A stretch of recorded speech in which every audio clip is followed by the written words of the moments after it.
ఎక్కడ పోదు. Cine industry Madras కంటే ఎక్కువ ఫెసిలిటీ ఉన్న స్టేటు ఇండియాలో.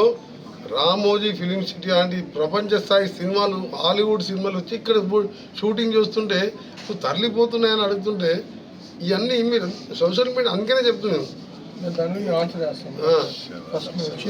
అందుకనే ఇవన్నీ రాజకీయాల కోసం ప్రతిదీ రాజకీయం మాట. ఇంత పెద్ద ఇన్సిడెంట్ జరిగి నాకే ఇవాళ నాకు నా కుటుంబంలో ఒక సభ్యురాలు పోయినంతగా బాధపడుతున్నాను నేను.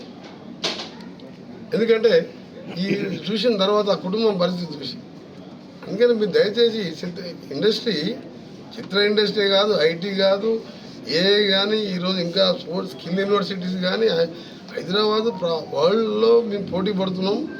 ఇలా చెప్పాలంటే అన్ని రంగాలలో కూడా ఫార్మాలో 30% America export is from Telangana. అలాంటిది రీజనల్ లింక్ రోడ్డు తీసుకొచ్చి వరల్డ్ మ్యాప్లో ఉంచాలి అని మైక్రోసాఫ్ట్ అమెరికా తర్వాత వాళ్ళు సెకండ్ క్యాపిటల్స్ అని సెకండ్ హెడ్ ఆఫీసులు హైదరాబాద్లో పెట్టుకుంటున్నారు. గతంలో నేను ఐటీ మినిస్టర్గా పనిచేసిన. అందుకనే ఏది ఎక్కడ పోదు. దయచేసి మీడియా వాళ్ళు కూడా ఈ స్టాఫ్ని ఇక్కడ పెట్టి మీరు కూడా అబ్బాయి బులెటిన్ ఇవ్వండి, అబ్బాయి కోలుకోవాలని మీరు ప్రే చేయండి. That's all. అంతే తప్ప అల్లు అర్జున్ ఇండివిజువల్ పేరు తీసుకోకండి. ఎవరు కావాలని చేయరు.